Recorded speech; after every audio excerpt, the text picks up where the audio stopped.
Namaste, everyone, and welcome to Anchor the Light. So it's Friday, and what we usually do on Friday is we alternate between lessons and also healing. So today we'll focus on emotional healing. And a lot of you who are joining us each time, welcome. What we do is we use energy to release the blockages in our system that affect us physically, emotionally, mentally, and even psychologically. So before we start, let me just give you some context of what we're doing. First, we have to realize that every thought, every emotion is made of this energy, right? So just imagine that you're swimming in an ocean of energy. We call it prana, chi, life force, whatever name you want to put. And then as we think of something, we feel something, we intend to do something, I, the spiritual self, the soul, you, basically causes a movement in this ocean of energy. And that emotion and thought will form in a certain location, a certain form or shape. That's what we call a thought form. So if I think of an apple, just imagine it's invisible to everyday people. Invisible fabric starts coagulating and turning what is called a thought form. In this case, I'm thinking of an apple. It's an apple. If somebody projects love to me or say something nice to me, I feel love. So the soul will use this universal fabric by using my heart chakra, kind of fabricate it into an emotion called love. Opposite is also true. Somebody irritates you, you say, I get irritated, I feel angry, I feel upset. Basically, in response to what that person says, the soul uses the solar plexus, the lower emotional body, to create a certain form. Anxiety. That's the emotional form. Not very different than I'm sitting in front of a computer, and so are you. You send me a message, right? You use your computer, send me a message. In my case, in response to you, I could do several things. I could say, my response could be no response, I don't do anything. I could respond by saying, hey, thank you for your message. Or I could say, I'm not going to reply to you now, I'll reply to you later. So in all three cases, I'm essentially using my computer, an instrument, to produce data. You using your instrument to produce data.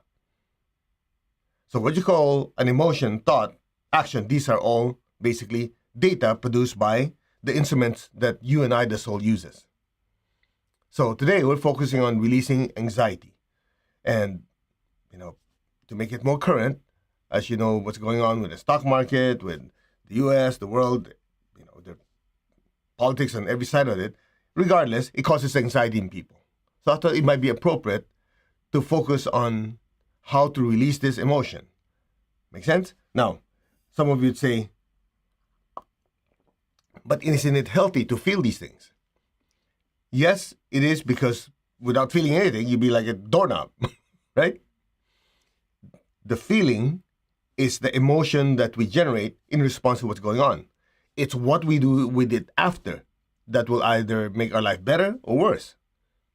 So you feel anxious. Okay, that's normal, or you feel fear. Here's another one. A lot of people who are on the spiritual path, they broad brush and say, fear is bad. Really? So if there's cars going by super fast, if you don't have fear, you're just walking dead. So there's such a thing as unhealthy fear and healthy fear. Make sense? So, just don't broad brush it.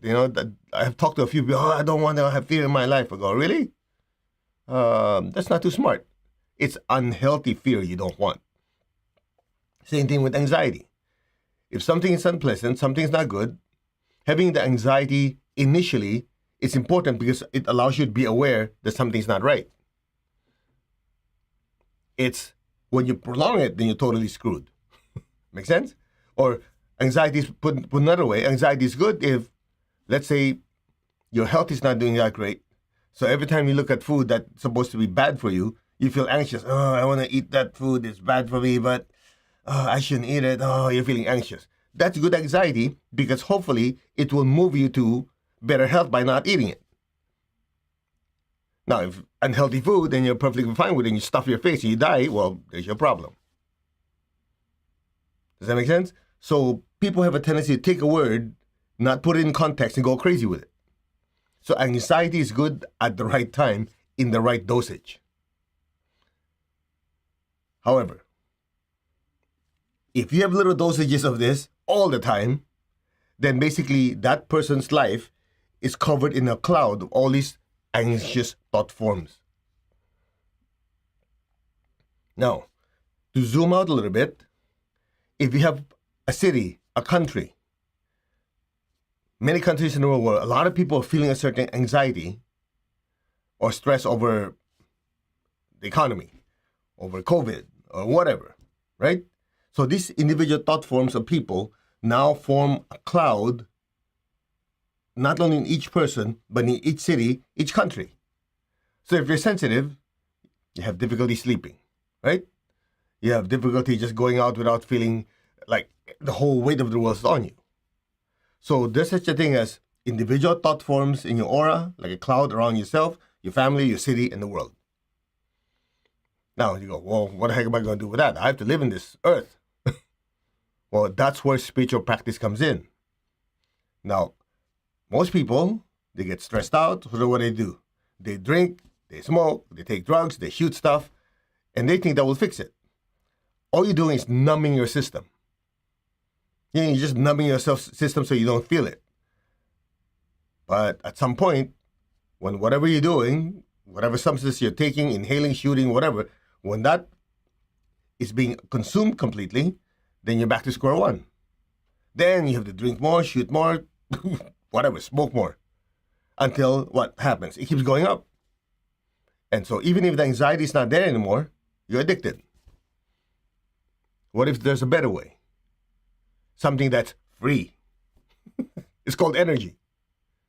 So by doing your spiritual practice, doing your meditation, the proper type of meditation is not just like, okay, I'll just chill. Yeah, right. How did that do for you? Because most people have misunderstanding what meditation is. Meditation for them is just, okay, I'll just empty my mind. Well, too late. It's full of it, full of stuff, which are thoughts and emotions.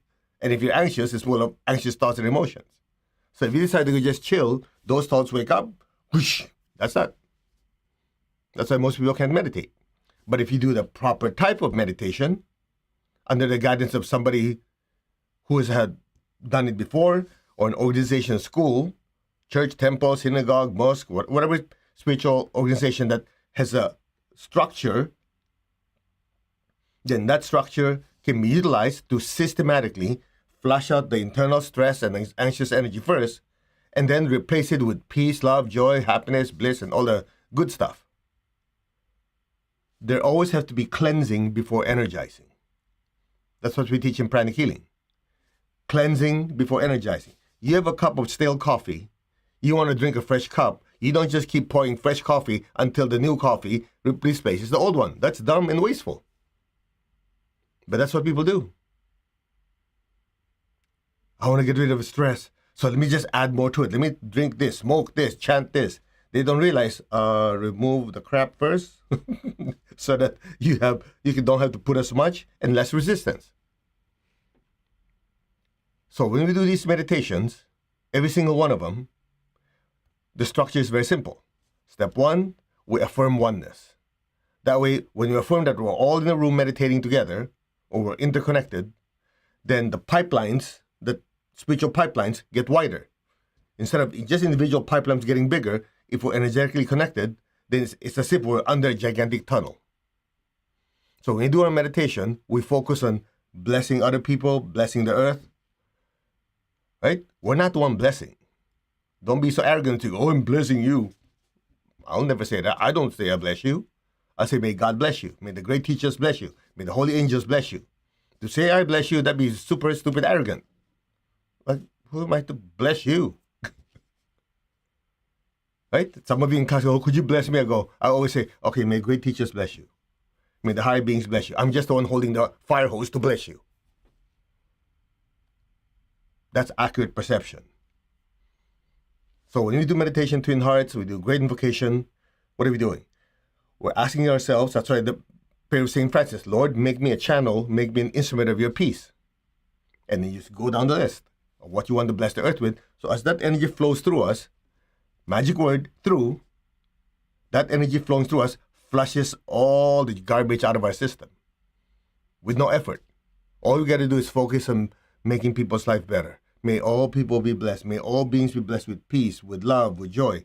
As we keep doing that over and over again, number one, our attention is helping others. Instead of sitting there, woe is me, I have so much problem, wah, wah, wah. No wonder when people do that, what happens? They keep feeding the internal monster. Now they're depressed. Well, hello, you keep feeding the monster of depression, anger, well, what do you expect? It gets bigger. But if you focus on helping other people get better, may all be blessed with peace. So if you're pissed off, angry, you go, may all be blessed with peace, with love, and forgiveness. So as you focus the energy out there to bless people who are having the same crap as you, what you don't realize, that spiritual energy coming down is cleaning up your system, opening your heart, your crown, cleaning up your system, and blessing those people in need. Then you are tapping into the benefits of the law of karma. Again, it's called the law of karma, not your opinion or my opinion of karma. Our opinions don't matter. Tattoo it to your head. I still have people complaining, oh, I don't believe in it. Who cares? I don't believe in gravity. I'll find out that my opinion doesn't matter. It's a law. So if you're smart, you go, there's this thing called law of karma. Whatever I throw out will smash me in the face. So, if that's the case, let me be strategic about this. Let me bless the earth with peace. I get hit with peace. Yeah, that's good. May the earth be blessed with so much love. I get hit with love. I like this. Now, some people, they're not very smart. They know there's this thing called the law, but they think they can choose only what they get. No. It's a cosmic boomerang that hits you with whatever you throw out. So if you're smart, let me think of what I do not want to be hit with. Do I want to be hit with people stealing with me? Stealing stuff? No. So let me not dish it out. Do I want people to curse me? No. So let me not curse people. What do I want? Oh, I want people to love me, to give me more money, be kind to me.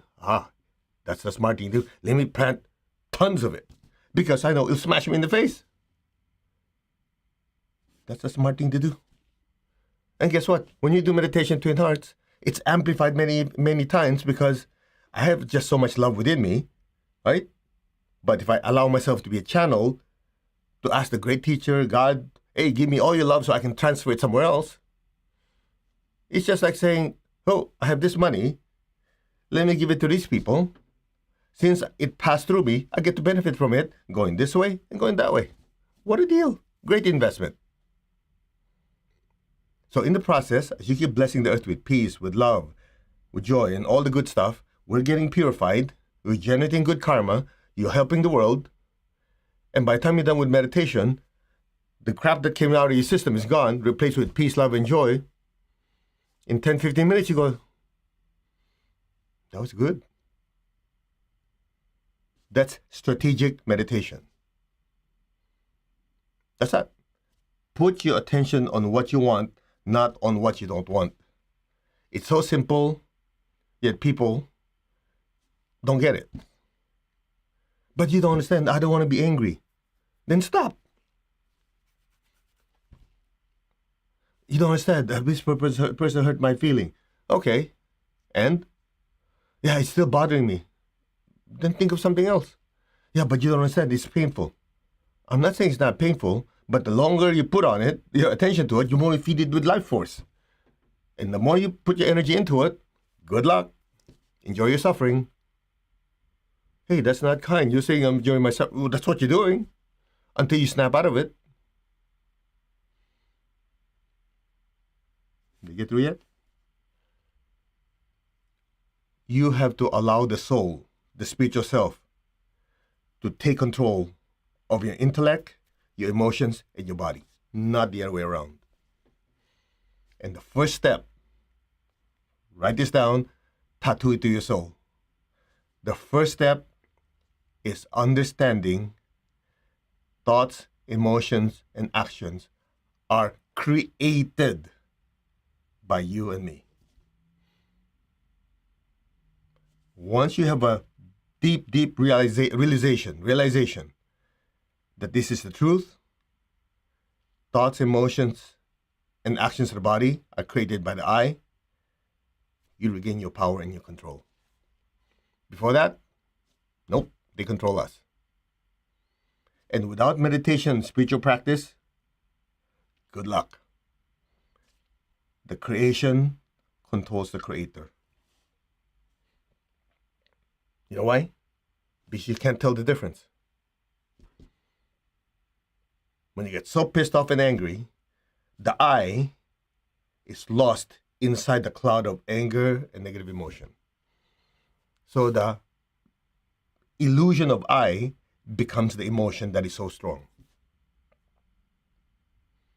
And what happens? Anything can happen. But somehow, in the midst of that chaos, if you can say, wait. These thoughts, these emotions, they're not me. I created them in response to what's happening. So why don't I pull myself out of this cloud and know who I am first? Right then and then, most of you will go, so peaceful. Exactly. From there, then you can deal with it. You know, it's funny that some people, when I have this talk with them, I actually have people say, that's suppressing it. You're just repressing the anger. No, I'm not. I'm acknowledging the anger, depression, anger, whatever emotions you're talking about. I'm just having that realization that that's not me. I created it. As my teacher, Grandmaster Choa Kok Sui says, the carpenter is not the furniture he created. Once you have that realization, you go, oh, I created that furniture.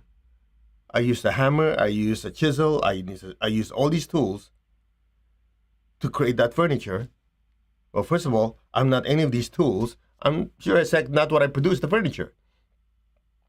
If I think the furniture is ugly, get rid of it. Use the same tools, create something I like.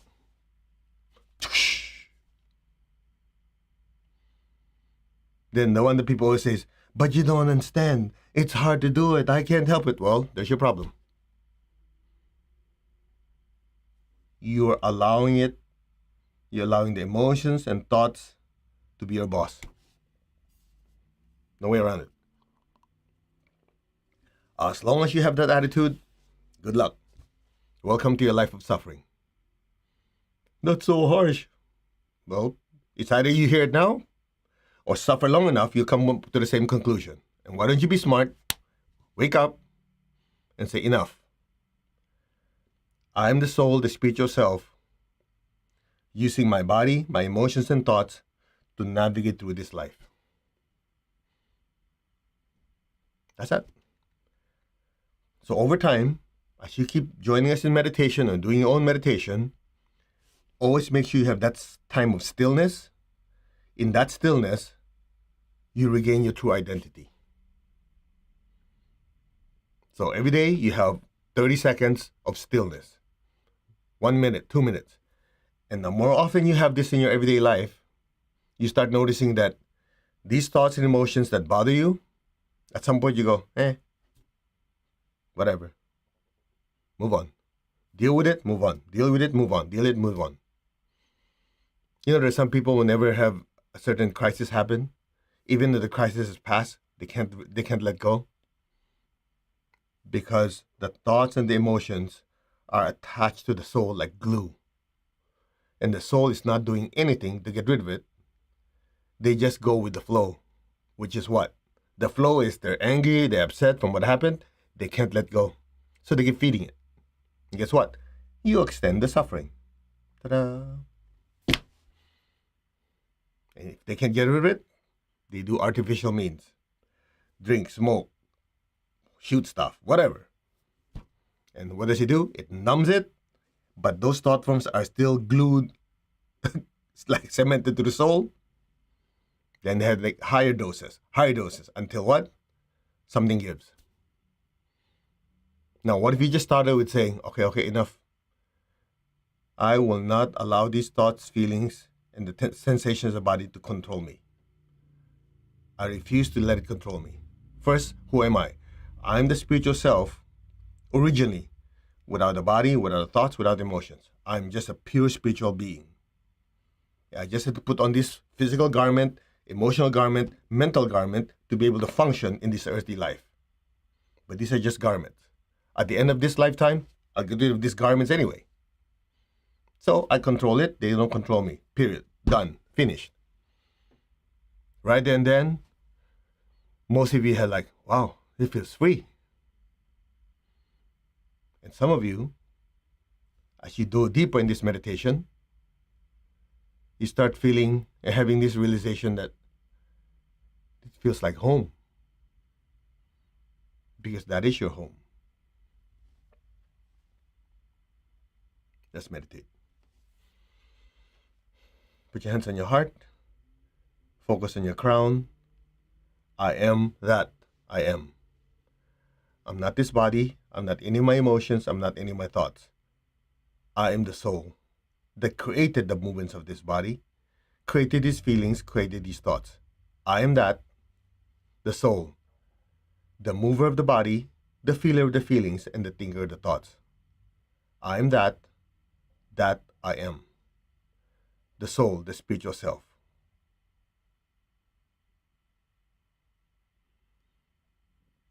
I am connected in one to my higher soul. I am connected in one with the divine spirit in me. I am a child of God. I'm one with God. I'm one with all. There's only oneness. Regardless of the capacity of my brain and nervous system to register this eternal truth. I am that am I. Be still.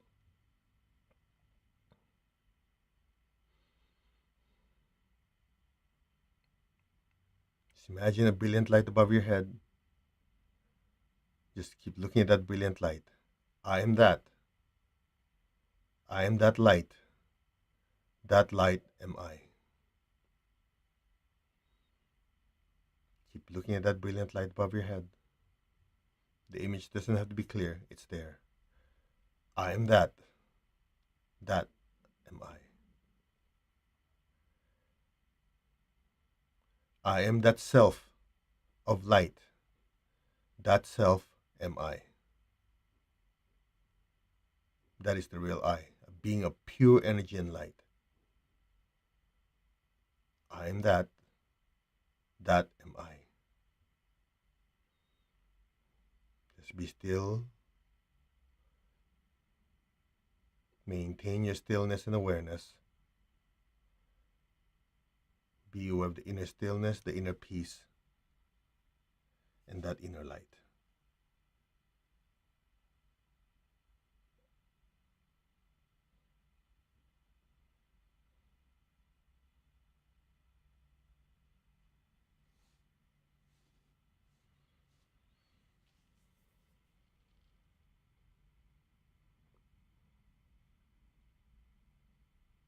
I am that.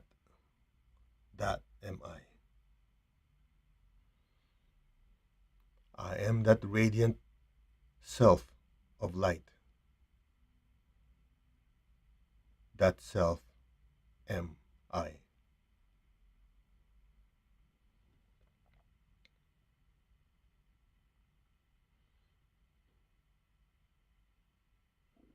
I am that I am.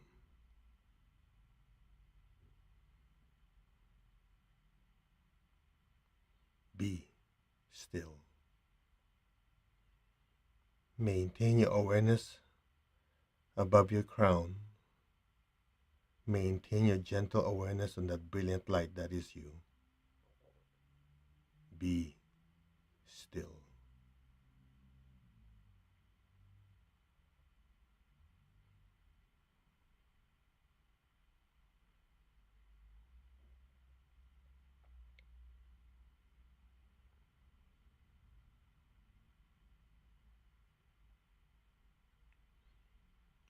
Any sound, any noise you hear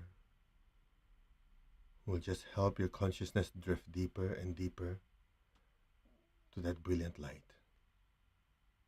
And affirm, I am that. That am I.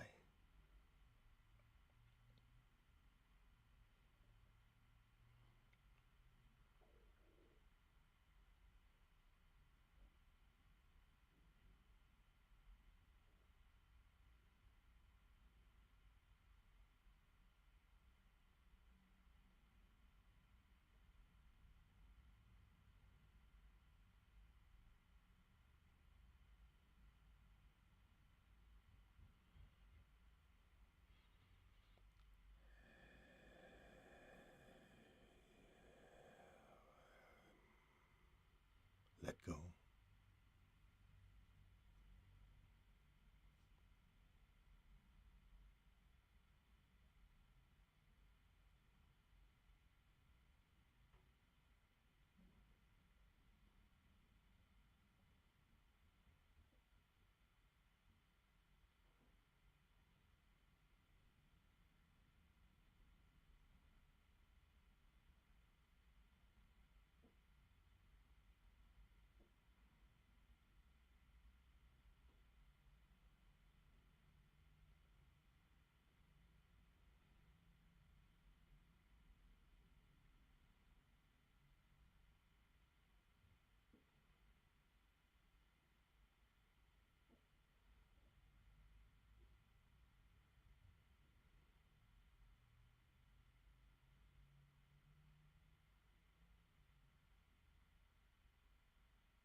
Gently, slowly, very gently and slowly.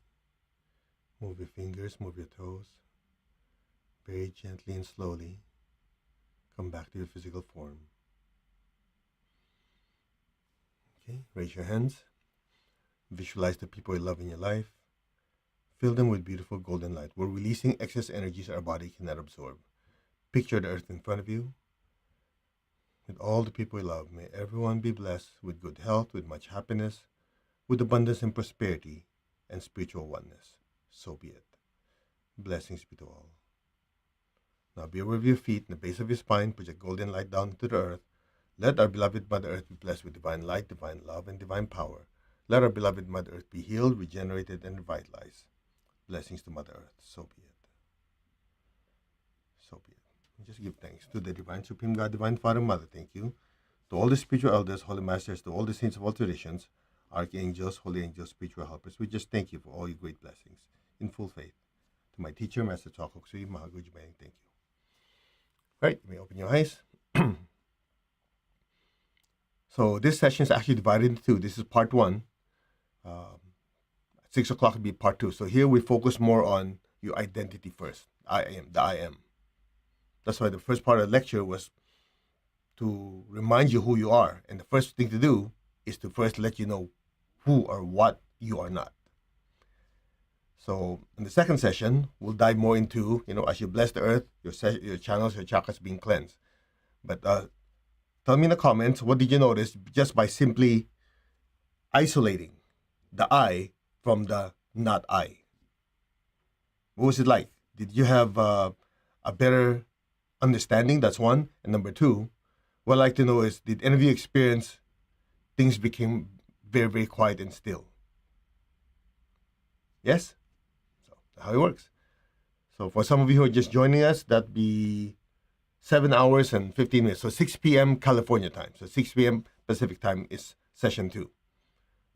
Right? So, but I'd like to hear your comments on what was it like to just forget everything else. Just let's start with, who am I? That's how we did. You just repeat it over and over. So you will notice I had you put your attention above your head. The question is why?